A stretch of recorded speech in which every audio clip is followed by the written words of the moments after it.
Tātad, principā, mēs tev varam klasificēt kā crossfit treneri, ja? Ja bija instruktors, kā ir pareizi. Sauksim par treneri vienkārši. Jo man dažkārt sportā, tādos, kas ir vairāk to individuālo, man ir nesaprātni, kurā brīdī viņš ir treneris, kurā ir instruktors. Jā. Tur gan laikam ir kaut kāda tā kvalifikācija, ja? Kurš ir augstāk, treneris vai instruktors? Nu, instruktors tas jau, man liekas, tāds vienkārši iesaistīts vārds. Īsti jau pēc izglītības tu vienalga darbojies kā sporta speciālists vai kā treneris. Teiksim, kā instruktors tu būs kaut kādās, varbūt tur kursos, kaut kādās apmācībās, tu tur būs kā. Bet, teiksim, ja tu... Ne tik ļoti, varbūt, jā. Teiksim, ja tu tur dodies, tā kā es tagad arī biju uz...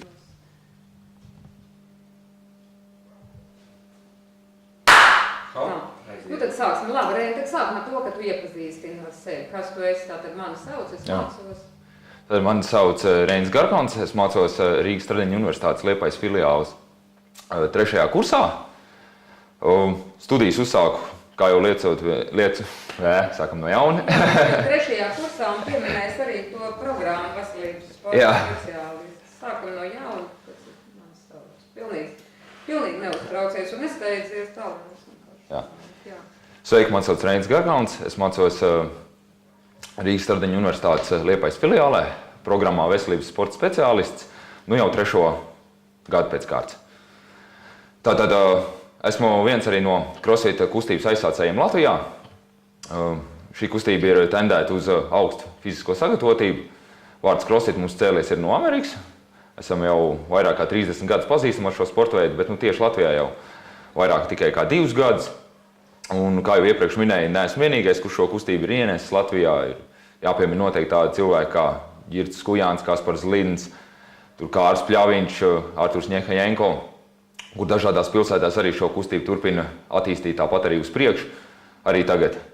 Ir sanācis tā, ka esmu arī sporta klubu CF Liepāja dibinātājs, un šī klubs arī turpina savu veiksmīgu attīstību arī tagad.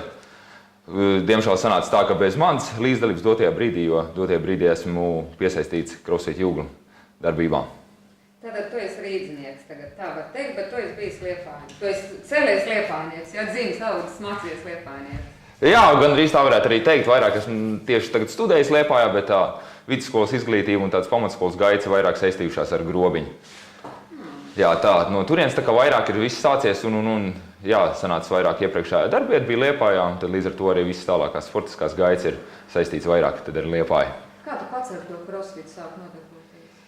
Ar crossfit mani uzrunāja ar savu vispusību, ar savu iespējamību pilnveidot sevi visdažādākajās fiziskajās kvalitātēs, un līdz ar to tas arī mani it īpaši uzrunāja. Pirms tam es vairākus gadus nodarbojos ar cīņu sporta veidiem, kur arī šī fiziskā sagatavotība ir ļoti augsta, bet crossfits atkal uzrunāja ar savu inventāru dažādību, kad mēs varam sevi pilnveidot gan vieglatlētikas sektorā, gan vingrošanas, gan smagatlētikas sektoros sevi izpaust. Un... Tā, sāksim no šitā te otrā jautājuma, ja? Pirms to man bija. Kā tu sāki pats ar to nodarboties, ja? Vai vēl pirms tam? Nu tagad, kas bija pēdējais jautājums, tikko sāk atbildēt. Tā, pagaidz, no? Jā, nu tad stāsti, kā tu sāki pats ar crossfit nodarboties? Jā, tad ar crossfit sāk nodarboties, tāpat kā viņš jau ienāca Latvijā nepilns 2 gadus iepriekš, tad arī es viņam pievērsos. Uzrunāja viņš man ar savu fizikālo daudzveidību, kad mēs varam attīstīt sevi 10 fizikālās kvalitātes, ja šīs te prasmes, kuras mēs iegūstam gan no vieglatlētikas sektora, gan vingrošanas, gan no smagatlētikas jomas.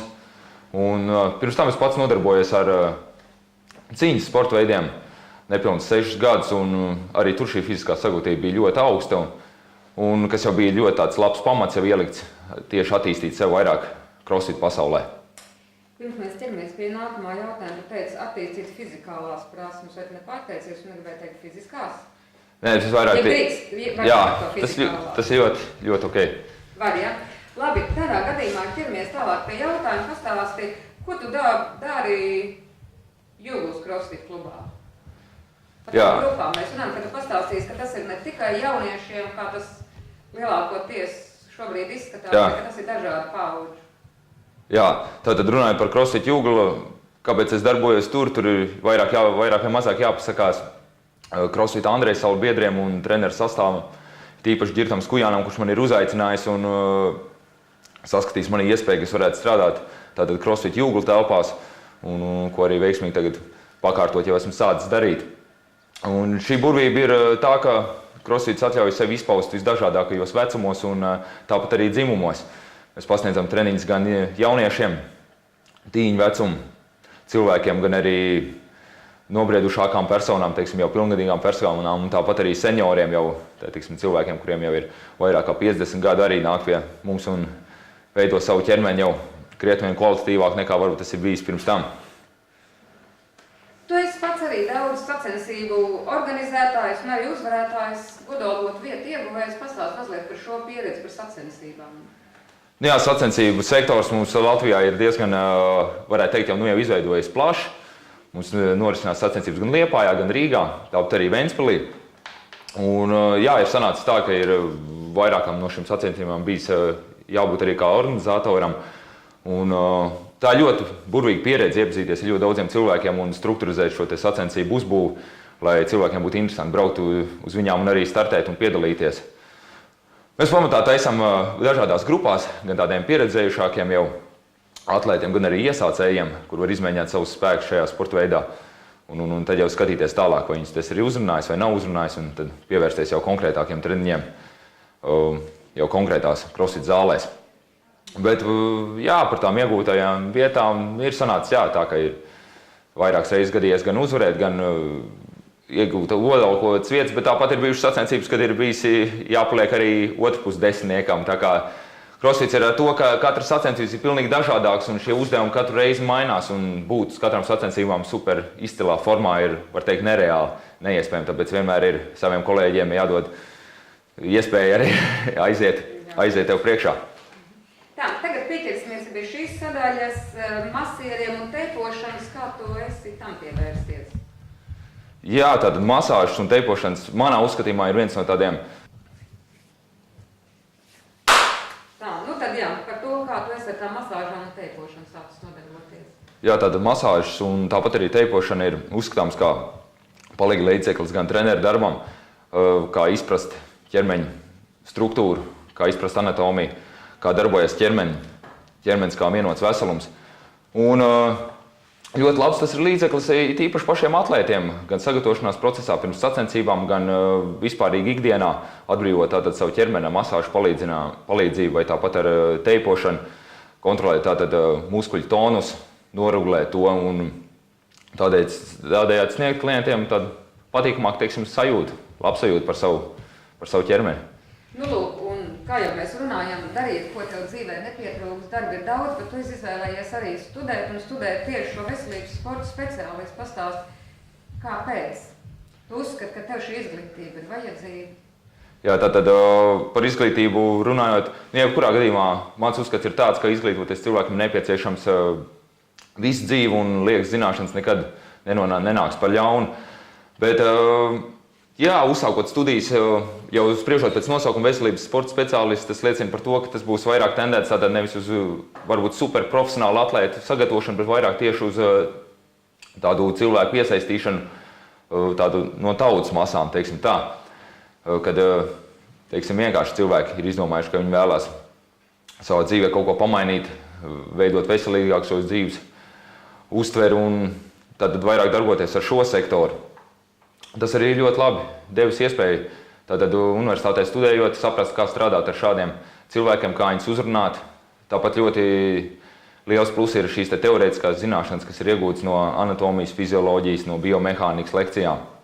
Un ļoti neatsveram praksa, kas ir iegūta arī Stradiņa universitātē, ir tieši šīs praktiskās nodarbības, kas mums risinās katru semestri. Mums ir bijuši ļoti daudz nodarbības, kur mēs darbojamies tīri praktiski pie profesionāliem treneriem, apgūstam tātad konkrēts vingrinājums, konkrēts, teiksim, šīs programmas, kā sastādīt, kā komunicēt ar cilvēkiem, kā viņus uzrunāt, pievērsties aktīvākam dzīvesveidam. Un, protams, ļoti liela nozīme ir arī praksē, kas mums ir katru gadu jāiet. Arī tagad dotajā brīdī mums ir noslēdzošā prakses sadaļa, kur personīgi izēju CrossFit Andreja Salu kolektīvā. Tā ir ļoti neatsverama pieredze, kā strādāt ar lielām cilvēku grupām, kā viņus vadīt, kā motivēt cilvēks sasniegt pēc iespējas augstāks mērķis. Super, šito te tu ārkārtīgi labi pateici, bet tagad pastāst lūdzu, kāpēc tu tieši izvēlējies Rīgas Stradiņu Universitātes Liepājas filiāli savām studijām? Liepājas filiālis izvērējos pirmām kārtām jau ģeogrāfisko iemeslu dēļ. Tas bija, ņemot vērā, ka tas bija 3 gadus atpakaļ jau, tad es biju pats arī dzīvoju Liepājā, un tas bija tīri ģeogrāfiski jau ļoti izdevīgi, un tagad noslēdzoties šim te pēdējiem kursam, un sanāk mazliet tā kā veikt šo ceļu posmu no Rīgas uz Liepāju, bet tas tik ļoti netraucē. Un Stradiņu universitāti izvēlējos tieši ar šo te iespējamību, šīs te prakses dēļ, šo te pasniedzēju dēļ. Un ar domu tādu, ka iegūšu pēc iespējas augstākas zināšanas. Un tas ir attaisnojies. Mērķis ir reāli piepildījies. Tu esi nolēmis savu dzīvi saistīt ar treneru darbu. Plānojis, un saistīt savu dzīvi tādu gan ar treneru darbu, gan ar masieru un tāpat arī ar teipošanas speciālistu. Un vienā vārdā varētu teikt ar fizioterapeitu tādām funkcijām. Kurā tu tātad nokomplektēji savas universitātes Liepājas filiālē vai sākam šajai mācību iestādei? Es droši vien adresēšu tad tā, izdomāšu precīzi vārdus. Jā, kad var sakot Rīgas Stradiņu Universitātes Liepājas filiālē es gribu novēlēt un tad.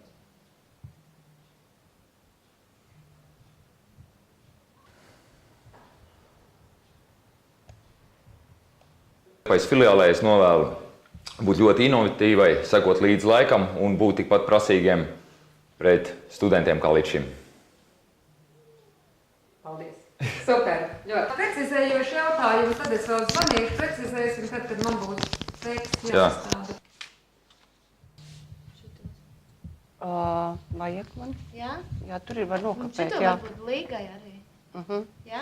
Es tad nokapēšu. Un tad mēs tiekamies ceturtdien seminārā. Jā, Mēs arī varēsim parunāt ceturtdien, mēs tiekamies Rīgā. Jā, paldies, veicēt. Jā, labi.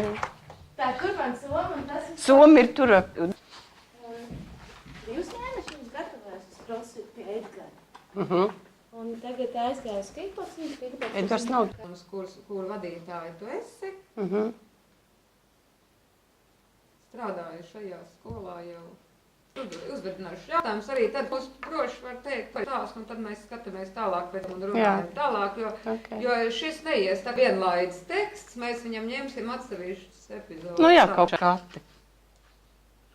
Es vakar redzēju uz ielas, kad filmēs. Varam pielikt arī baznīcu. Jā, tad mēs tagad varam sākt runāt, var sakot, vispirms iepazīstina ar sevi. Koordinātori un jaunizveidotās bijušās direktors Gunvalds Pacūniks uz aicinājumu pasniegt rehabilitāciju. Jau nāca klāt cits studenti. Sāksim to teikumiņu tā, ka mums ir jau bijuši jau 2 izlaidumi un ziemām būs 3. izlaidums. Attīstība arī kā tāda, jo tas ir skaidrs, kad profesionāli fitness treneri ir speciālisti iegūst kvalitāti darbu. Tie ir maksas studenti uzņemam nedaudz lielāku skaitu. Mums grupā ir vajadzīgi, pilna grupa ir 20 cilvēku, un šogad mēs uzņēmām vairāk kā 20 cilvēkus. Jā, bet, jo mēs zinām, ka studenti nāk, un arī ne visi paliek dažādu apstākļu dēļ, un tāpēc arī mēs īstenojām arī nedaudz vairāk studentiem. Nu, lūk, un tagad ir programma Masiera, vai kā viņi tur sauc un pastāv par šo programmu? Būtu Masiera certifikātu, ir nepieciešams iemeņa, augstāko profesionālo izglītību, jo tu būtu māsa vai tas būtu ārsta palīgs un tikai pēc tiesībām praktizē. Studiju procesā studentiem ir iespēja piedalīties apmaiņas programmās. Erasmus sūta, tad mums ir viens jaunais projekts, kurš ir studentu prakšu iespējas sadarbības valsts studiju. Studiju laiks, tāda, kas ilgst pusgads un vairāk mūsu piedalās, kas ir pēdējā kursa studenti, tāpēc, ka tās prakses laiks ir pietiekoši garš, un viņi var savu praksi iziet tātad kādā no Eiropas valstīm, ar kuriem mums ir sadarbības līgumi. Jāiesniedz ir pieteikšanās, iepriekšējā gadā skatīti šie kandidāti, izveidots tiek ranžējums kopā ar visiem pāriem RSU studentiem, un tad šie rezultāti tiek izziņoti, un tālāk jau tiek slēgts līgums, apstiprinājums ar nākošo prakses bāzi. Ir saskaitījuši šī mācība iestāde ir šajā Erasmus, cik studenti ir izgājuši, izmantojuši šo iespēju? Tas varētu būt apmēram kādi 15 studenti, apmēram šīs robežās. Pirmie studenti mums aizbrauc uz Nensiju, uz Franciju. Un tālāk mēs esam ar Beļģiju, ar Roselāri, ar Ostendi. Tāpat tās mums ir sadarbība ar... Jā, bet Nancy mums ir tikai tagad Francijā. Tur es sākšu vēlreiz. Bet kā bija tā? Piemīnu vienkārši valstis, ar kurām jums ir sadarbība. Jā. Francija mums ir Beļģija, Somija, Igaunija un Nīderlande, kurās mūsu studenti var iziet šīs prakses, bet tas neliedz slēgt jaunus sadarbības līgumus.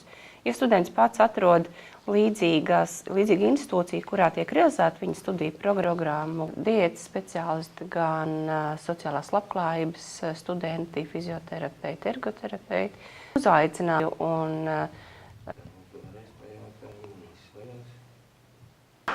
tātad, kāpēc tavuties studēt veselības Iegūt ir ļoti veigāvā. Ventspilī ir ļoti augstu novērtēta. Tā ir acīm redzama. Kā es domājam, kuri nevēlas varbūt pārstāties uz Rīgu, bet dos ārpus savas pilsētas. Un tas ir arī labi, ko reģionam kopums arī sporta speciālisti mums, ko gan no Ventspils, tā būtībā institūcija jau atpazīstam ar sadalātiem studiju programmām. Liepā ir svarīgi Kurzemes reģionam, lai mācību iestādi, kurā tu mācās, palīdzi šo. Ko skola Liepā? Filiāli visam studiju, tāpēc, ka tie jālisti jaunoši spēcvaroši dažādās darba vietās. Mēs zinām, ka ļoti cilvēkiem arī mediķi audzos vārds. Pēc jaunos mums ir ārīgs reģionā un viņiem ir specialitāte, viņi var strādāt. Paldies. Paņemam mazo pauzīti, un tu noformāsi dotu vēlies vienos teikumus vēlai skolai.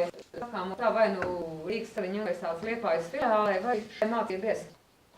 Aiziet. Rīgas Saviņu universitātes Liepājas filiālēs novēlu turpmāk zinošus mācīgus studentus, piedāvātās specialitātes. Novēlu sadarbību ar RSU Rīgā, sadarbību prakšu bāzēm visārnā. Tagad es pareiģināšu vēl vienreiz pašu, kad šeit. Nē, to tikai. Varbūt, ka tas nāk. RSU filiālē es tur novēlu zinot studentus, kuri vēl programmas gan fit un ar vietām visā Kurzemes reģionā. Paldies, super, ļoti labi. Paldies, sirsnīgi. Un esmu kāds vērīs kā skolas docētājiem un arī studentiem turēt atbildības latiņu. Augstu atbildību, jo atbildība faktiski balstās uz mūsu. Jā. Paldies, meitene, apsim strādā. Jūs vēl filmēt. Tām. Tad liekamies tagad, tas ir dikte. Dikte par...